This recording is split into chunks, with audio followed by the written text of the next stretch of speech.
Yeah. So I know at one time you were also doing a radio show too. Yeah. And you had a co-host. So tell us a little bit about that. Like, how did that help you with your stand-up?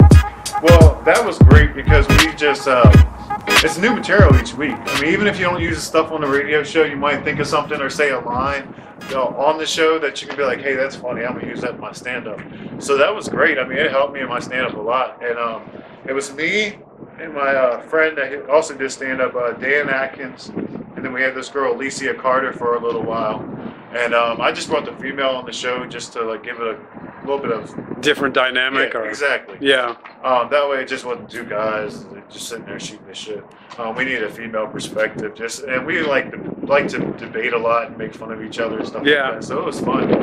That was some good times doing that. I did it for about 2 years, and then she decided to part ways with us. And then why is it the females always leave? Yeah, it's true.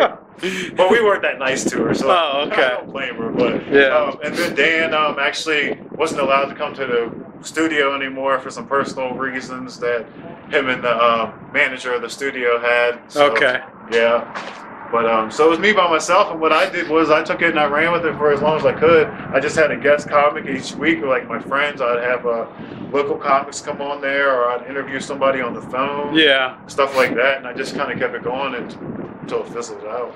So I mean, it seems like over the last 4 or 5 years, you've done a lot of different things. You've taken a break. Now you're coming back.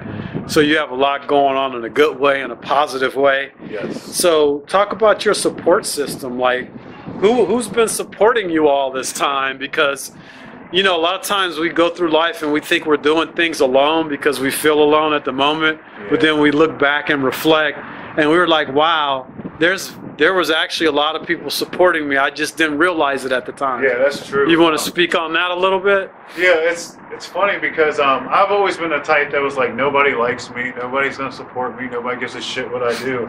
But then when I did my CD recording, I was like getting like negative feedback, like you're too new to do comedy. I mean, to do a comedy CD. You shouldn't be doing it yet. What are you doing a comedy CD for? You suck. Like all this shit.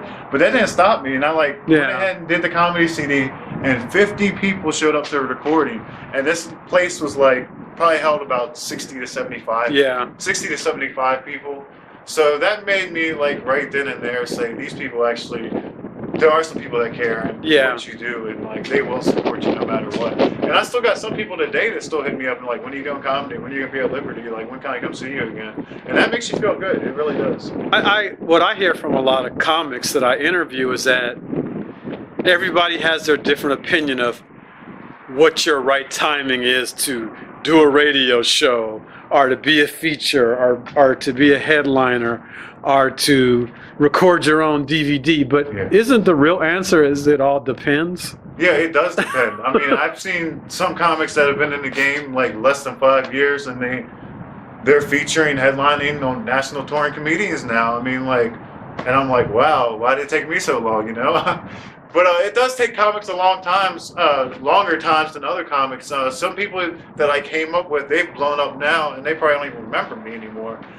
There's comics that I've paid, like, gave them their first paid gigs, and they're out in LA right now doing shows and stuff. Wow. And I'm like, you know, I'm just kind of here, but I feel like they worked for it, they deserved it, and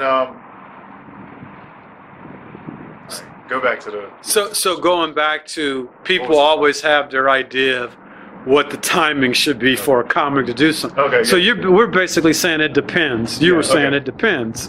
So people you've booked are out in LA now. For instance, like there's a comic named Jim Norton. I don't know if you're familiar with him. He just basically got his break. He'd been doing comedy like at least 15, 20 years, and he just recently got his break. He's been doing comedy that long and just recently got his break. And I'm talking about, like, you know, being on shows, HBO specials, all stand-up specials, all that stuff.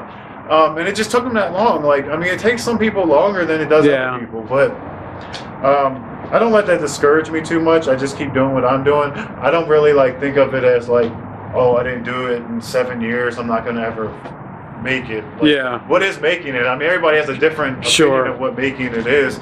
Like, I just want to do what I'm doing and be happy doing it, like, and I'll be fine. So what's your goals for the next year coming up as far as in comedy?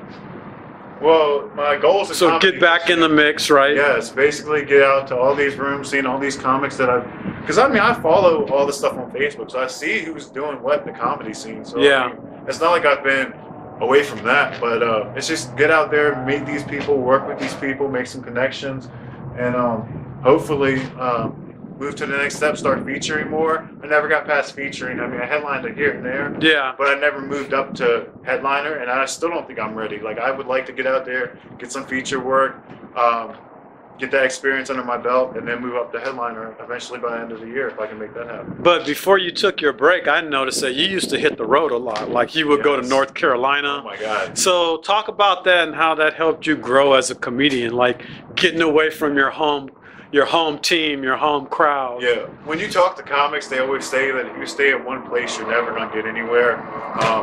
Should I wait till they're? Nah, we keep rolling. When I usually talk to comics, they say you should always get out of state. You should not stay in one place. Yeah. You should always go out somewhere. So I've gone to New York for like $75 for a one-nighter. Just to get the experience, Yeah. right? I've gone to Pennsylvania. I've gone to Philly. Me and another comic, Ryan Arvin, we actually. I remember Ryan. Yeah. He's down in St. Augustine, Yes, Florida. yes. Big ups to Ryan Arvin. We actually planned this thing out. We were like, dude, we're still new to comedy, so we were like, we're not getting booked on these gigs. Why don't we just go to these other towns and do these open mics and try to get on shows and make connections and stuff? So we went to Charlotte, Asheville, and Greensboro. 3 days. Each day we were in a different state doing a different show. And then after the show, we would find out where the next comedy spot was. So sometimes we were doing 2 shows a night. We made a lot of connections, a lot of friends. So a lot of connections, a lot of friends. We made a lot of connections, a lot of friends down there, and it was good experience just to be on the road. Like, even though we weren't road comics, it was just that experience of going to a show, staying at a hotel, getting up the next day, going to the next city. Different audiences. Yeah. So, is there anything else that you wanted to talk about before we wrap up? You want to give any shout outs to anybody or anything like that? One thing I do want to talk about is there's a lot of egos in the comedy scene, which I didn't really understand that when I first started doing comedy. I was like, I was thinking that we're all going to be friends. We're all doing this together. And I had a rude awakening. I really did. Because I'm like, I'm helping some people, and they're not really helping me, and I didn't understand that. And I didn't understand that there's, people that are just worried about themselves out there. Yeah. And I've just always been the type that I want everybody to win. Like, when I get on a showcase or something, I try to see if there's another spot for somebody else. And I don't know, I've just always been like that. Like, I just want